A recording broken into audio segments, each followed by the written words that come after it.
Dan terjemahan disebabkan kita pilih terjemahan ini sebab terjemahan ini agak baik sikit.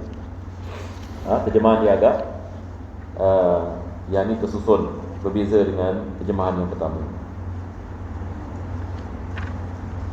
Di dalam kitab Fathul Mu'in minggu lepas kita sedang membicarakan tentang sunnah-sunnah hari Jumaat. Daripada perkara yang kita membicarakan adalah berkenaan dengan disunatkan kita memakai wangi-wangian, dan begitu juga disunatkan kita mengingati yakni Allah Subhanahu wa taala. Di muka surat berapa? Tak bagus. 314. Jadi kita lihat ya muka surat 314. Minggu lepas kita membicarakan masalah khutbah, iaitu kita dalam mazhab al-Imam Syafi'i makruh berkata-kata apabila khatib di atas mimbar. Berbeza ini dengan mazhab yang lain. Mazhab yang lain mengharamkan. Yakni mazhab Hanafi, mazhab Maliki, mazhab Hanbali mengatakan diharamkan seseorang itu berkata-kata apabila khatib ini sedang ini memberikan khutbah. Cuma kita dalam mazhab al-Imam Syafi'i kita mengatakan makruh kalau sekiranya khatib membicarakan rukun khutbah. Maka penulis ini membicarakan kalau sekiranya khatib dia sampai yakni kepada bahagian doa untuk sultan, tidak makruh ini berkata-kata, sebab ini bukan daripada rukun khutbah. Jadi yang dimaksudkan makruh bagi seseorang itu berkata-kata apabila dia mendengar khutbah adalah apabila khatib berbicara tentang rukun-rukun khutbah. Rukun-rukun khutbah seperti mana kita mengetahui sebelum ini, kita ada berapa perkara? Kita ada 5 perkara. Jadi saya rasa ini yang akhir sekali yang kita membicarakan. Selepas itu penulis ini membicarakan ini tentang pengecualian. Ada benda-benda yang mana kita boleh berkata-kata apabila khatib ini sedang memberikan ini khutbah. Daripada ini adalah tashmitul atis. Satu orang ini dia bersin, dia mengatakan alhamdulillah, maka disunatkan kita mengatakan yarhamkallah. Ini pengecualian sebab ini adalah doa. Tapi kalau dia tidak mengatakan ini alhamdulillah, maka tidak disunatkan berdasarkan dengan hadis Nabi sallallahu alaihi wasallam. Begitu juga yang ini berkenaan dengan selawat kepada Nabi Muhammad sallallahu alaihi wasallam. Apabila khatib ini dia sebut nama Nabi sallallahu alaihi wasallam, maka disunatkan kita membaca yang ini selawat. Maka ini pengecualian. Ini disunatkan. Ini disunatkan untuk kita yang ini melakukannya. Begitu juga dengan taraddi anis sahabah. Ini yang beliau mengatakan. Yani apabila khatib ini mengatakan wardallahu 'anil khulafa'ir rasyidin al-mahdiyyin Abi Bakar wa Umar wa Uthman wa Ali, maka kita mengatakan radhiyallahu anhum. Tapi di sini tidak disunatkan kita mengangkat suara berbeza dengan selawat. Di sini seperti mana yang ini disebutkan oleh Syekh Ibn Hajar, seperti mana penulis ini menukilkan di dalam kitab ini Fathul Mu'in. Jadi insya-Allah kita akan memulakan daripada sini. Bismillah. Bismillahirrahmanirrahim. Muka surat 314. Makruh tahrim. Sekalipun bagi seorang yang tidak wajib menunaikan solat Jumaat untuk mengerjakan solat fardu, sekalipun qada yang baru ingat waktu itu, dan sekalipun wajib dikerjakan seketika atau melakukan solat sunat, sedangkan khatib sudah duduk di atas mimbar. Sekarang yang penulis ini membicarakan berkenaan dengan apabila khatib naik kepada mimbar.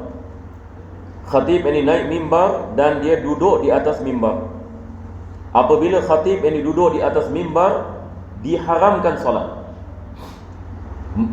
Hukumnya di sini adalah makruh tahrim. Baik, mungkin ini saya terangkan beza di antara makruh tahrim dengan haram. Bezanya saya pernah membicarakan 2 minggu lepas asal saya. Bezanya makruh tahrim dengan haram adalah dalil bagi makruh tahrim dalil zanni, manakala dalil bagi haram dalil qat'i. Apa yang bezanya? Bila kita mengatakan dalil qat'i, dia adalah dalil berdasarkan dengan keyakinan. Sebagai misal, kita ada dalil misalan Allah Subhanahu wa taala mengatakan dalam Al-Quranul Karim, wala taqrabuz zina. Wala taqrabuz zina. Ini adalah dalil qat'i. Yani Allah mengatakan janganlah kamu mendekati zina. Maka zina adalah haram dan dia berdasarkan dengan dalil qat'i. Apa maksudnya?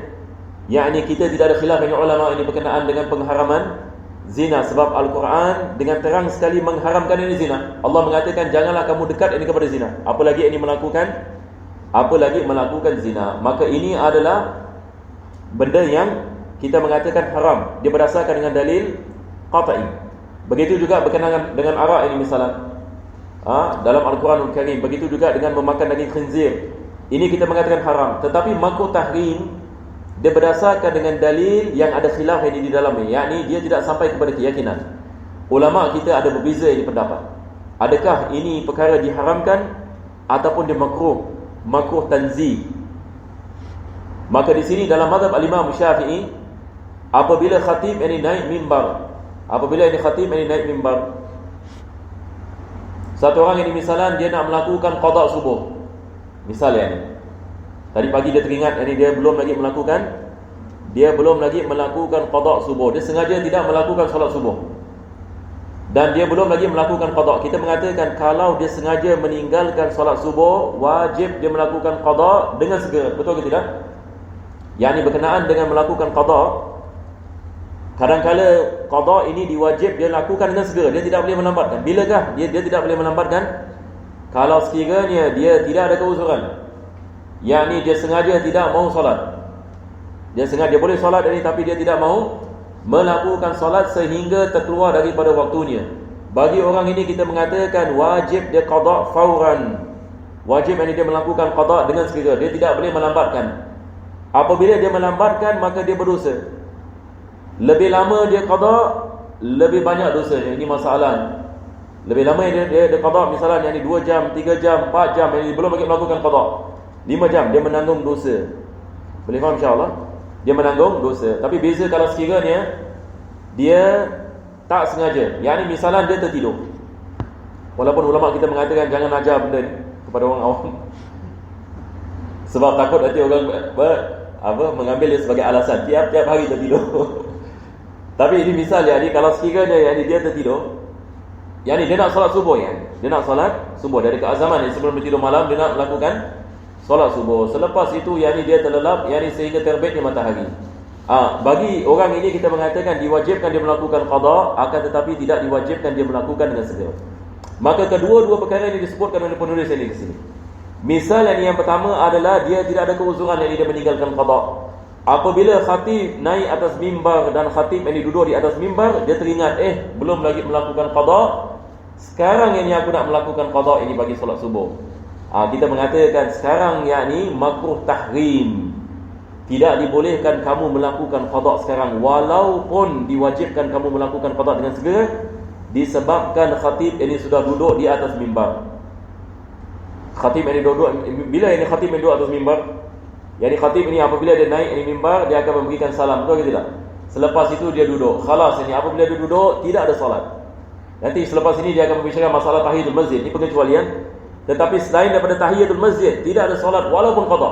Walaupun dia mengatakan tadi saya subuh ini saya tidak melakukan qada, boleh tak saya solat sekarang? Tidak sah, dan pendapat mu'tamad dalam mazhab solatnya tidak sah dan haram. Yani diharamkan dia melakukan solat, dan kalau dia melakukan solat sekalipun solatnya tidak sah. Walaupun kita ada khilaf, tetapi pendapat ini mu'tamad tidak sah ini solat. Ini juga akan disebut oleh penulis nanti. Jadi di sini penulis mengatakan sama ada mengerjakan solat fardu. Solat fardu seperti apa? Misalnya seorang wanita hadir solat Jumaat. Seorang wanita hadir solat Jumaat. Jadi apabila khatib naik mimbar, apabila khatib ini duduk, dia nak melakukan solat zuhur, kita mengatakan tak boleh solat zuhur. Boleh faham insya-Allah? Sekarang ini wanita ini kita mengatakan tidak diwajibkan dia solat Jumaat, betul ke tidak? Wanita tidak diwajibkan dia solat Jumaat, tetapi kalau dia hadir solat Jumaat, dia tidak boleh melakukan solat zuhur apabila ini khatib ini naik ke atas mimbar.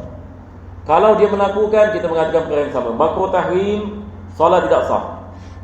Makruh tahrim ini kita harus faham makruh tahrim maksudnya berdosa ada dosa Dia beza dengan makruh tanzih. Makruh tanzih tidak ada dosa, cuma dia tidak disukai. Tetapi makruh tahrim ini maksudnya ada dosa, dia berdosa dan salatnya tidak sah. Maka hukumnya sama seperti seorang melakukan salat pada waktu haram. Satu orang ini misalnya dia melakukan salat apabila terbitnya matahari dalam waktu syuruk. kita mengatakan makruh tahrim, betul ke tidak? Sama. Hukum dia sama. Yakni solat ini tidak sah dan dia berdosa. Jadi seorang wanita walaupun tidak diwajibkan solat Jumaat, dia tidak boleh melakukan solat Zuhur apabila yang khatib ini di atas mimbar, walaupun waktu solat dah masuk, betul ke tidak? Waktu solat yang Zuhur ini sudah yang masuk, tetapi dia tidak boleh melakukannya. Sama juga dengan seorang hamba ini tidak diwajibkan solat Jumaat, maka dia tidak boleh melakukan solat Zuhur. Tidak dibolehkan dia melakukan solat Zuhur. Jadi di sini penulis ini mengatakan untuk mengerjakan solat fardu sekalipun qada. Nampak tak dia mengatakan sekalipun qada, yang baru ingat waktu itu, yakni dia terlupa nak melakukan qada, bila khatib naik mimbar baru dia teringat, maka tidak dibolehkan dia melakukan solat qada. Dan sekalipun wajib dikerjakan seketika atau melakukan solat sunnah. Kalau kita mengatakan solat wajib ini tidak boleh, apalagi solat sunnah. Jadi tidak dibolehkan baginya melakukan solat hajat. Misalnya dia nak melakukan solat istikharah, khatib yang naik mimbar, tidak dibolehkan baginya melakukan sedemikian. Sedangkan khatib sudah duduk di atas mimbar. Boleh insya-Allah? Teruskan. Sekalipun khutbah tidak terdengar dan sekalipun ketika khatib sedang memanjatkan doa untuk sultan. Nah, di sini dia mengatakan walaupun dia tak dengar khutbah. Walaupun dia tak dengar khutbah. Jadi misalnya dia duduk jauh sekali, mikrofon pula rosak pada hari itu. Jadi dia mengatakan aku ni tak dengar khutbah ni dekat belakang, lebih baik aku solat qada ataupun solat zuhur misalnya. Maka tidak dibolehkan. Walaupun dia tidak dengar khutbah, walaupun khatib sedang doa untuk sultan. Ini seperti mana minggu lepas kita mengatakan berkenaan dengan masalah doa untuk sultan, yakni ia dibolehkan tetapi dia bukan daripada rukun khutbah. Daripada rukun khutbah adalah doa untuk kaum mukminin. Kalau khatib ini sedang melakukan doa untuk sultan dan dia nak melakukan solat juga tidak dibolehkan. Jadi bila yang ini dibolehkan? Lepas yang ini solat, yang ini dibolehkan. Nah, menurut pendapat yang aujah, ini aujah mungkin antum tulis, ini ada khilaf di antara ashab. Ini aujah ini dia adalah jamak bagi wajhun. Kita dalam mazhab Syafi'i bila ada perkataan wajhun, maksudnya pendapat ashab Syafi'i. Jadi di sini penulis ini mengatakan ada khilaf di antara ashab Syafi'i, akan tetapi pendapat yang muktamad, ini yang disebutkan. Jadi dia mengatakan mengikut ini pendapat yang aujah. Mengikut dari pendapat yang aujah ataupun aujuh, tamam, adalah tidak sah. Ini seperti mana saya mengatakan pendapat yang muktamad. Mungkin antum tulis pendapat muktamad dalam mazhab, tidak sah salat ni. Sebab ulama kita berbeza pendapat. Kita mengatakan makruh tahrim, tapi sah ke tidak salat ni? Satu orang yang misalnya khatib ini dah duduk di atas mimbar, dia melakukan qada subuh. Makruh tahrim ini semua setuju makruh tahrim tidak ada masalah. Tetapi adakah sah salat ni? Ini ada khilaf. Adakah salat ni sah ke tidak? Maka di sini khilaf ini di antara ashab Syafi'i. Pendapat yang dipilih adalah tidak sah. Sama juga dengan tentang masalah solat pada waktu haram. Satu orang yang misalan dia solat hajat apabila terbitnya matahari, sah ke tidak solatnya? Kita mengatakan dia diharamkan, betul ke tidak? Dia berdosa. Tetapi adakah sah solatnya? Pendapat yang dipilih adalah tidak sah solatnya. Tidak sah solatnya. Yang ini kita mengatakan apa? Dia berdosa dan juga tidak sah. Sama di sini. Teruskan. Solat yang dikerjakan pada saat seperti di atas adalah tidak sah, sebagaimana tidak sah melakukan solat di waktu-waktu yang dimakruhkan. Nah, boleh faham insya-Allah di waktu-waktu yang dimakruhkan. Berapa waktu kita ada? 5 waktu. Waktu-waktu yang dimakruhkan. Dimakruh, sekali lagi, makruh yang dimaksudkan di sini makruh tahrim dan bukan makruh tanzih. Makruh tahrim dan bukan makruh tanzih. Ayo. Bahkan kasus malah lebih utama untuk sahnya. Salah baca. Untuk tahu salah. Bahkan kasus malah lebih utama tidak sahnya. Tidak sah. Ya, ini mengikut dari kepada pendapat yang dipilih tidak sah. Solat jadi tidak sah. Ayo. Wajib bagi orang yang di tengah solatnya di tengah. Sekarang penulis akan membicarakan masalah yang berbeza sedikit. Sekarang dia sedang dalam solat, imam pula naik mimbar. Ini beza, nampak? Pertama sekali dia mengatakan bila imam sedang duduk di atas mimbar, tidak dibolehkan kita melakukan solat. Tetapi bagaimana pula kalau kita sedang melakukan solat, selepas itu imam pun naik di atas mimbar dan dia duduk di atas mimbar. Kita kat mana sekarang? Kita sedang dalam solat. Apa kita nak buat? Ini dia mengatakan. Nah, agar sedangkan khatib sudah duduk di atas mimbar, agar mempercepatkan solatnya dengan cukup mengerjakan perkara yang mengesahkan solat. Jadi antum tulis di sini, ini adalah pendapat Ibn Hajar. Bila kita tulis, apa maksudnya? Sekarang misalan kita masuk ini ke dalam masjid dan kita melakukan solat tasbih. Misalnya kita melakukan solat tasbih. Apabila kita sedang melakukan solat tasbih, imam naik mimbar. Imam naik mimbar. Apa yang perlu kita buat adalah seperti mana? Ini adalah pendapat Ibn Hajar. Beliau mengatakan diwajibkan kita hanya ambil yang rukun sahaja. Diharamkan yakni kita melakukan tasbih yakni berpanjangan. Yakni maksudnya solat kita terus kita ambil apa yang wajib. Apa maksudnya ambil apa yang wajib? Yakni apabila kita qiyam, kita hanya baca Fatihah, tinggalkan surah. Apabila kita rukuk, kita mengambil tumakninah, i'tidal tumakninah. Ini yang dimaksudkan dengan kewajiban yang minimum. Ini adalah pendapat yakni Ibn Hajar. Manakala Imam Ramli berbeza sedikit. Beliau mengatakan apa yang diwajibkan ke atasnya adalah dia salat dengan cepat, ikut kepada uruf. Selagi mana dia tidak melambatkan salat, tidak ada masalah. Yakni kebiasaannya bila orang ini melakukan salat, yakni bukan terlalu cepat tetapi dia mempercepatkan sedikit ini salat, maka itu sudah memadai. Di sini kita ada perbezaan yakni di antara Syekh ini Ibn Hajar dengan Imam Ramli ini di dalam masalah ini. Penulis ini di sini dia mentarjihkan pendapat Ibn Hajar, iaitu dia mengatakan ambil yakni rukun yakni yang minimum, maka wajib dia meninggalkan yang sunnah. Wajib. Nah, makruh bagi orang yang masuk masjid mengerjakan solat tahiyatul masjid jika dapat menyebabkan tertinggal takbiratul ihram dari imam solat jemaah. Nah, seterusnya dia membicarakan masalah tahiyatul masjid pula. Tahiyatul masjid agak berbeza sikit sebab kita ada hadis Nabi SAW. Ada seorang sahabat masuk ke dalam masjid dan Nabi sedang khutbah.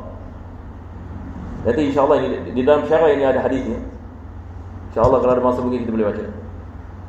Seorang yang sahabat yang masuk ke dalam masjid dan Nabi sedang melakukan khutbah. Jadi dia pun duduk. Nabi SAW menegurnya, suruh dia melakukan salat 2 rakaat. Maka tahiyatul masjid ada pengecualian sikit. Yang berdasarkan dengan hadis ini, yakni ada pengecualian. Sekarang yakni kalau kita masuk ke dalam masjid, khatib ini sedang memberikan khutbah, apa kita buat? Disunatkan kita melakukan solat sunat tahiyatul masjid. Disunatkan. Tetapi apa yang perlu kita faham adalah diwajibkan kita hanya mengambil yang rukun saja, seperti mana Syekh Ibn Hajar mengatakan. Tidak dibolehkan yakni kita membaca surah. Tidak dibolehkan kita memanjangkan rukuk dan sujud.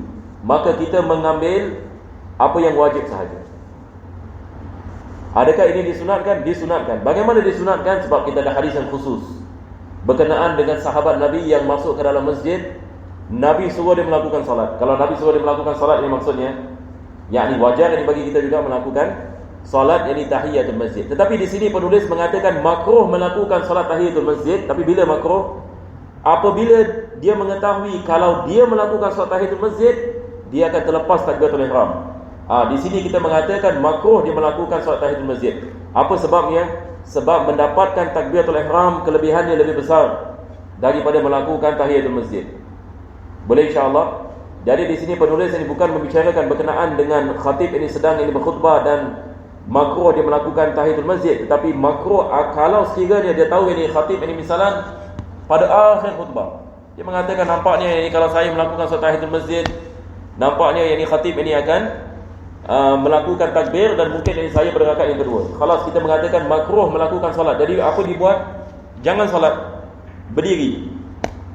Yani khatib ini apabila melakukan khutbah bila dia nak habis, maka kita jangan melakukan solat. Apabila dia melakukan takbir, maka kita takbir yang bersamanya. Itu adalah lebih afdal. Mungkin kita baca sekali lagi.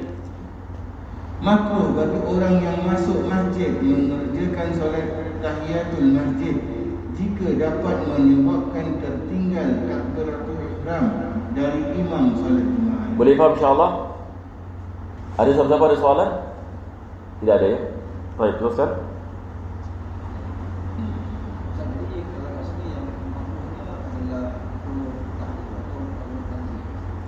Di sini adalah makruh tanzih. Makruh yang ini tanzih. Sebab asal hukum melakukan solat yang tahiyatul masjid sunnah. Dia berbeza dengan solat selain daripada tahiyatul masjid. Jadi apa bezanya tadi yang Ya. Ya.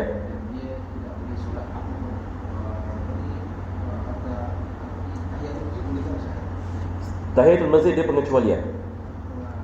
Sekarang ini misalnya kalau imam ini sudah duduk di atas mimbar, disunatkan baginya untuk dia melakukan solat tahiyatul masjid kalau dia baru masuk masjid. Yani misalnya kita masuk masjid dan imam baru duduk di atas mimbar, disunatkan kita melakukan solat tahiyatul masjid.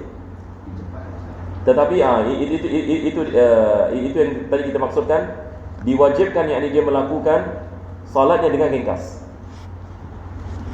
Tetapi asal hukumnya disunahkan. Tetapi cuma makruh hukumnya kalau sekiranya dia mengatakan misalnya kalau saya melakukan solat tahiyatul masjid, saya akan tertinggal takbiratul ihram. Sekarang mana lebih afdal? Dia melakukan solat tahiyatul masjid, ini hukumnya sunnah. Tetapi kalau dia melakukan solat tahiyatul masjid, dia akan tertinggal yakni sunnah ini yang lain, yang lebih besar. Maka di sini makruh. Kalau tidak tertinggal, hukumnya tidak makruh. Nah, hukumnya tidak makruh. Apa yang hukumnya tidak makruh? Melakukan salat tahiyatul masjid. Yani maksudnya kalau dia tahu khatib baru khutbah yang pertama. Khatib ini baru khutbah yang pertama. Jadi dia melakukan salat tahiyatul masjid, maka ini tidak makruh, bahkan disunatkan. Ini yang penulis tadi mengatakan. Bahkan sunnah untuk dilakukan. Boleh faham insya-Allah ya? Baik. Namun wajib dikerjakan seiring mungkin dengan Seringan mungkin. Ini yang kita maksudkan tadi, dia ambil yang wajib saja. Seringan. Yakni wajib dia ambil yang wajib sahaja. Tidak dibolehkan yakni dia membaca surah. Tidak dibolehkan yakni dia rukuk ini panjang dan sebagainya. Namun wajib dikerjakan seringan mungkin dengan hanya mengerjakan yang wajib-wajib sahaja sesuai dengan dikatakan oleh guru kami. Sesuai yang dikatakan oleh guru kami, iaitu Syekh Ibn Hajar. Jadi Syekh Ibn Hajar ini mengatakan hanya ambil yang rukun sahaja. Tamam? Ayo. Makruh di waktu khutbah mengerjakan duduk dengan menahkan sarban pada lutut dan badan. Ini dalam bahasa Arab kita panggil ihtiba. Yani kita angkat kita punya kaki. Yani khatib ini sedang memberikan khutbah, kita mengangkat kita punya kaki kita. Ini dalam bahasa Arab kita panggil ihtiba. Kalau dekat Yaman kan ada pakai habwa. Kalau khutbah makruh yang dihukum ni. Tamam? Jadi dielakkan. Kerana terdapat larangan mengenai hal ini. Juga makruh menulis pada kertas di akhir bulan Ramadan. Bahkan jika tulisan itu nama-nama bahasa Suryani yang tidak diketahui maknanya, maka haram hukum. Dahulu ada sebagian orang ini dia mengamalkan, dia mengatakan misalan pada akhir Ramadan, pada hari Jumaat ini yang terakhir, sebagai cara untuk kita nak membenting diri kami daripada segala keburukan yang datang pada tahun itu, kita nak kena menulis beberapa nama-nama dalam bahasa Suryani di atas kertas apabila khatib ini sedang memberikan sedang memberikan khutbah. Maka di sini penulis ini mengatakan ini tidak ada asas dalam agama. Tidak ada asas dalam agama dan kebiasaan nama-nama itu tidak diketahui maknanya. Maka perbuatan ini penulis ini mengatakan diharamkan. Perbuatan ini adalah diharamkan. Pertama sekali tidak ada asas ini di dalam agama dan nama-nama tersebut tidak diketahui yakni maknanya. Tak tahu daripada mana yang didapati yakni makna tersebut. Tetapi dikatakan kalau tulis nama-nama tersebut akan mendapat perlindungan yang luar biasa ini pada tahun itu. Ini berlaku ini pada zaman dahulu. Wallahu a'lam. Zaman sekarang kita mungkin tak pernah dengar perkara seperti ini diamalkan. Nah, jadi penulis ini mengatakan perbuatan yang seperti ini diharamkan. Sebab juga adalah dia melakukan sesuatu apabila khatib sedang memberikan khutbah. Kita ada hadis Nabi SAW berkenaan dengan bermainan dengan batu. Nabi SAW yang mafhum hadis mengatakan barang siapa yang bermain dengan batu ketika khatib sedang memberikan khutbah, maka sesungguhnya dia telah melakukan perkara yang sia-sia. Jadi ulama kita ini mengatakan elakkan daripada kita melakukan sesuatu apabila khatib sedang memberikan khutbah. Zaman sekarang ini manusia tidak bermain dengan batu, tapi manusia main dengan handphone. Jadi mana lebih dahsyat? Main dengan batu atau main dengan handphone. Jadi jangan kita bikin kesilapan ini. Ada orang ini dia tak faham ini perkara ini. Saya sendiri lihat zaman sekarang khatib ini sedang memberikan khutbah, orang keluarkan handphone, lepas itu ini dia check ini WhatsApp ke ataupun dia check ini Facebook dan sebagainya. Ini semua adalah perbuatan-perbuatan yang dapat mengurangkan pahala. Jadi apabila kita dengar khutbah, elakkan daripada melakukan perkara ini. Jadi ini adalah faedah. Ada orang yang dia tersilap pandang kat sini. Ada orang mengatakan saya nak baca teks khutbah. Masya Allah, nak baca teks khutbah sebelum khutbah baca ataupun selepas ini khutbah. Tetapi dalam khutbah jangan yang dibaca yang ini teks. Jangan baca teks yang ini khutbah. Sebab ini ia termasuk dalam hadis Nabi SAW melarang kita melakukan sesuatu semasa khutbah. Termasuk dalam apa yang disebutkan oleh penulis di sini. Dia tulis ini khatib ini sedang memberikan khutbah, dia menulis, yakni dia melakukan perbuatan. Jadi dielakkan kita jangan melakukan apa-apa apabila khatib ini sedang memberikan khutbah, supaya kita mendapat pahala sepenuhnya. Minggu lepas kita membaca hadis berkenaan insaf. Disunatkan kita berdiam dan kita mendengar khutbah.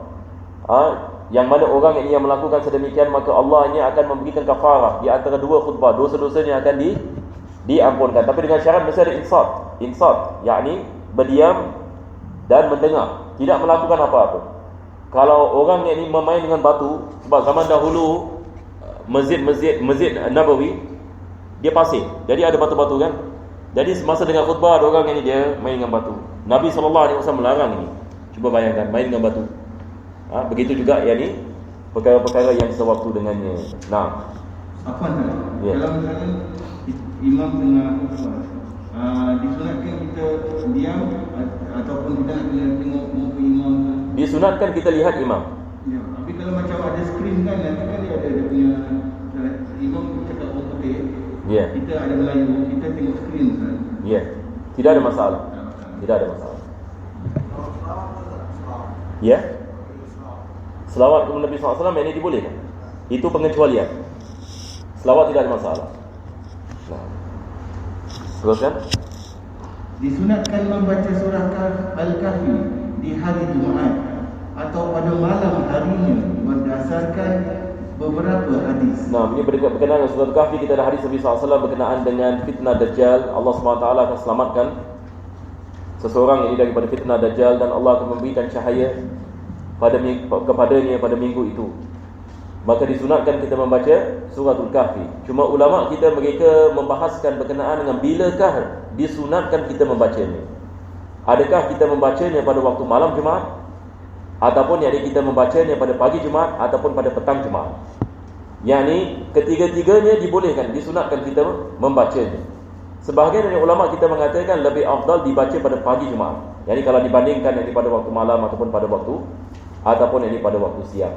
Tapi kalau kita tidak dapat baca pada waktu pagi, maka kita baca pada waktu petang, ataupun kalau kita tidak baca pada waktu Jumaat, hari Jumaat sebab kita bekerja misalnya, kita membacanya pada malam Jumaat. Yang ini sebelum kita tidur sebagai misal, kita boleh membaca Suratul Kahfi. Jadi kita jangan tinggalkan, insya-Allah tiap-tiap minggu ini kita baca Suratul Kahfi.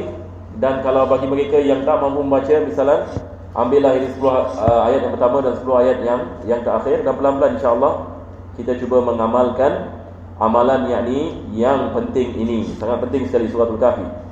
Nah, berkenaan dengan Suratul Kahfi, dia lebih afdal daripada selawat kepada Nabi sallallahu alaihi wasallam pada hari Jumaat. Ini akan disebut oleh penulis nanti, sebab Al-Quranul Karim dan dia ada khusus disunatkan disunatkan kita membacanya pada hari Jumaat. Selain daripada itu, selawat kepada Nabi sallallahu alaihi wasallam paling afdal. Daripada amalan yang paling afdal pada hari Jumaat adalah selawat ini kepada Nabi sallallahu alaihi wasallam, melainkan yakni membaca Suratul Kahfi dan juga membaca ayat-ayat Al-Quran yang dikhususkan pada hari Jumaat, seperti membaca Alif Lam Mim Tanzil pada solat subuh pada rakaat yang pertama dan Al-Insan pada rakaat yang kedua. Ini kita ada amalan khusus Nabi sallallahu alaihi wasallam, maka ini lebih afdal daripada selawat. Selain daripada itu, selawat Nabi sallallahu alaihi wasallam ini yang paling ditekankan.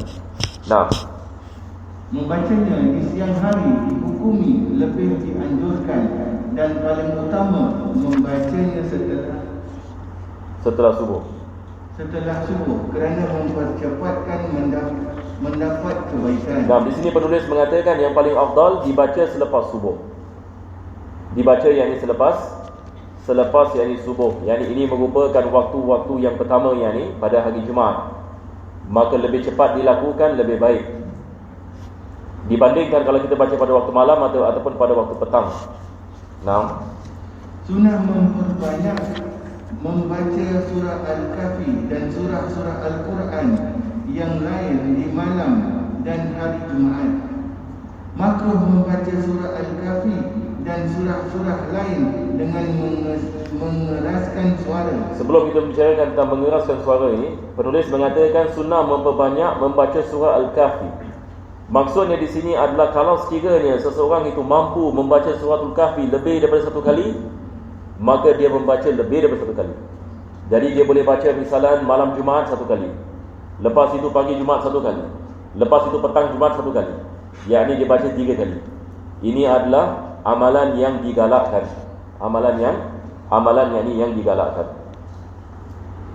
Makruh membaca surah Al-Kahfi dan surah-surah lain dengan mengeraskan suara jika hal ini dapat mengganggu orang yang sedang solat atau tidur, sebagaimana yang dijelaskan oleh Imam An-Nawawi dalam beberapa kitabnya. Ini adalah berkenaan dengan satu orang misalnya dia membaca Suratul Kahfi kat masjid. Dia pergi masjid dan dia mendapati ramai orang kat masjid. Ramai orang di masjid. Jadi dia ambil Quran, lepas itu dia baca Suratul Kahfi dengan suara yang kuat. Apabila dia melakukan sedemikian, dia mengganggu orang lain. Sebab orang lain pun nak baca Suratul Kahfi. Orang lain pun ada yang sedang selawat kepada Nabi SAW, ada sedang melakukan solat tasbih. Sebab ini adalah masa zikrullah, betul ke tidak? Jadi kita jangan menjadi sebab kita mengganggu orang pula. Maka membacanya dengan menguatkan suara, hukumnya adalah makruh. Melainkan kalau dibaca kat rumah misalnya, tidak ada masalah. Kalau dia baca kat rumah misalnya, tak ada orang kat rumah dan sebagainya, maka tidak ada masalah, dia boleh baca dengan kuat. Tapi di sini penulis mengatakan kalau dia mengganggu orang lain ataupun ada orang sedang tidur misalnya, ada orang sedang iktikaf di dalam masjid dan dia membaca ini dengan kuat, ini adalah perbuatan yang makruh. Seperti mana disebutkan oleh Al-Imam An-Nawawi. Tidak silap ini Imam Nawawi sebut dalam kitab At-Tibyan yang Hamalatul Quran. Nah, teruskan lagi. Dalam syarah Al-Ubab, guru kami berkata, guru kami sekali lagi adalah Syekh Ibn Hajar. Dia syarah yang dibagi kitab Al-Ubab. Kitab Al-Ubab ini kitab dalam fiqh Syafi'i. Al-Ubab. Seyogyanya hukum haram diterapkan pada bacaan keras di dalam masjid. Perkataan Imam An-Nawawi yang menghukumi makruh diarahkan jika gangguan yang ditimbulkannya hanya sedikit atau pembacaannya berada di luar masjid. Nah, di sini Syekh Ibn Hajar mengatakan dia boleh menjadi haram. Tadi kita mengatakan makruh, tapi dia mengatakan bacaan dengan kuat ini boleh menjadi haram. Bagaimana? kalau sekiranya gangguannya sedikit, makruh.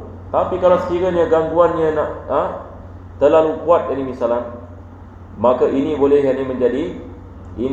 menjadi haram, sebab ini dia mengganggu. Ini seperti mana beliau mengatakan, disebutkan oleh Al-Imam An-Nawawi. Kita boleh teruskan lagi sikit ke bagaimana? Disunahkan memperbanyak membaca selawat kepada Nabi SAW, baik di siang atau malam hari Jumaat, berdasarkan hadis sahih yang memuat perintah melakukannya. Dan kita ada banyak hadis ini Nabi SAW berkenaan dengan selawat, kelebihan ini selawat pada hari Jumaat. Ada hadis Nabi mengatakan, inna min afdali ayyamikum yaumul jumu'ah fa'aksiru alayya minas salati fi. Nabi mengatakan sebaik-baik hari bagi kamu adalah hari Jumaat, maka perbanyakkanlah selawat ini ke atasku. Dalam hadis yang lain Nabi mengatakan, aksiru alayya minas salati lailatal jumu'ati wa yaumal jumu'ah. Perbanyakkanlah kamu melakukan salat pada malam Jumaat dan hari Jumaat. Faman shalla alayya salatan sallallahu alaihi asyra. Barang siapa yang melakukan salat ke atas satu kali, Allah akan bersalawat ini ke atasnya 10 kali. Dan juga kita ada hadis yang lain, man shalla alayya fi yaumil jumu'ati 80 marrah ghafarallahu lahu dhunuba 80 sanah. Barang siapa yang bersalawat kepada aku 80 kali pada hari Jumaat, Allah mengampunkan dosanya 80 tahun. Allah mengampunkan dosanya 80 tahun. Qila ya Rasulullah kaifa salatu alaik. Ada sahabat menanyakan, bagaimana kami nak salawat ke atasmu ya Rasulullah? Maka Nabi mengatakan, Allahumma salli ala Muhammadin abdika wa nabiyyika wa rasulika nabiyil ummi. Ini adalah apa yang dikenali sebagai salawat ummiyah. Jadi kita ada hadis-hadis kelebihan yang ini melakukan ini salat ini pada hari yang ini Jumaat. Juga kita ada hadis yang ini berkenaan dengan Nabi SAW ini mengatakan, amalan kamu dibentangkan bagiku pada tiap-tiap hari Jumaat. Amalan kamu yang ini dibentangkan di hadapanku yang ini pada hari Jumaat. Maka ada sahabat ini menanyakan, bagaimana ia dapat berlaku ya Rasulullah, sedangkan yang engkau telah kalau engkau telah meninggal. Nabi SAW ini mengatakan, sesungguhnya para anbiya tidak dimakan oleh bumi. Yang ini Nabi mengajarkan kepadanya, yang ini anbiya, yang ini hidup, yang ini di sisi yang ini Allah Subhanahu Wa Taala. Maka tiap-tiap kali kita bersalawat kepada Nabi SAW, yang ini dia mengetahuinya, dan Allah yang ini akan memberikan selawat ini kepada kita. Mudah-mudahan yang ini kita diberikan taufik dan hidayah, insya-Allah dapat kita mengamalkan insya-Allah. Jadi pada Jumaat yang akan datang ini insya-Allah kita meletakkan keazaman untuk kita mengamalkan yang ini selawat minimum insya-Allah 100 kali. Dan kalau kita dapat melakukan yang lebih, itu adalah yang lebih baik ini insya-Allah. Jadi kita berhenti di sini insya-Allah. Sebab dah masa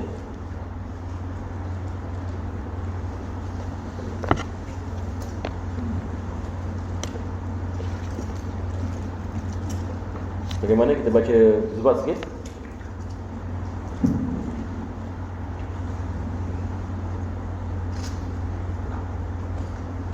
Ada siapa yang ada soalan? Tidak ada ya? Alhamdulillah. Kitab ni bawah ada banyak footnote, dan kebanyakan footnote dia pada apa ni, hanya lebih sadaran bila kitab I'anah Talibin. Ya, I'anah Talibin. I'anah Talibin yang saya baca tadi. Tadi hadis-hadis tadi semua daripada I'anah Talibin. I'anah Talibin ini dia hasyiah bagi Fathul Mu'in. Ya. Jadi bila kita baca, bila ada footnote, kita baca footnote. Boleh juga insya-Allah. Itu surah 74. Bab salatul Jumaah. Jamaah. Jamaah. Nah. Bab salatul Jamaah. Bab salatil jamaah. Bab salatul Jamaah. Bismillahirrahmanirrahim. Tusadu fi maktubatil Jumu'ah wa fi tarawih wa fil witri ma'ah.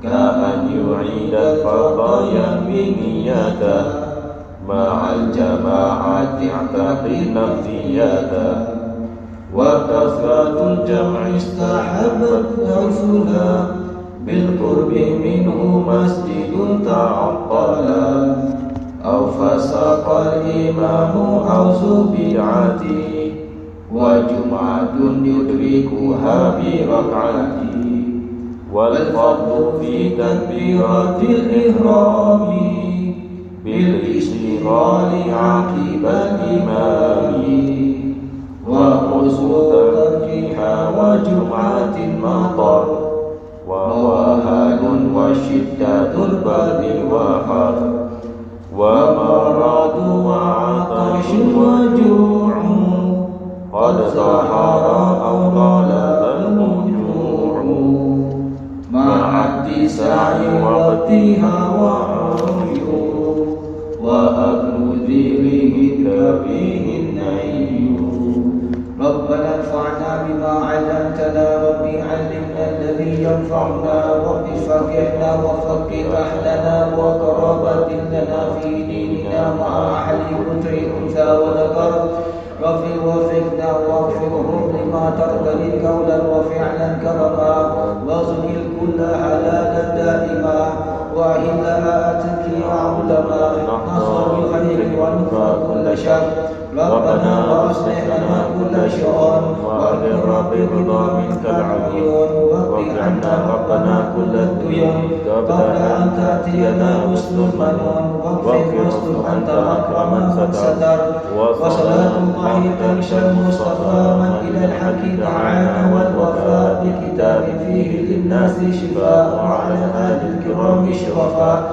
وعلى صحب المصابيح الغرب اللهم اهدنا بهداك واجعلنا ممن يسارع في رضاك ولا تولنا وليا سواك ولا تجعلنا ممن خالف امرك وعصاك وحسبنا الله ونعم الوكيل ولا حول ولا قوه الا بالله العلي العظيم يا ربنا اعترفنا باننا اقترفنا واننا اسرفنا على لظى اشرفنا فتب علينا توبه تغسل لكل حوبة واستر لنا العورات وآمن الروعات واغفر لوالدينا ربي ومولودينا والأهل والإخوان وسائر الخلان وكل ذي محبة أو جيرة أو صحبة والمسلمين أجمع آمين ربي فاسمع فضلا وجودا منا لا باكتساب منا بالمصطفى الرسول نحظى بكل سل صلى وسلم ربي عليه عد الحب وآله وصحبه عدد تصحيح صحبه والحمد لله في البر والتناهي فاتحا الله تقبل صلاة ودعاء وعلى الرحمة والجماعات وماماتنا ومامات المسلمين أجمعين الله يتغشى برحمته والمغفرة ويختم لنا ملك بالصلاة في خير ولطف وعافية ويصلح شأننا كله ظاهرا وباطنا وإلى حضرة النبي صلى الله عليه وسلم الفاتحة.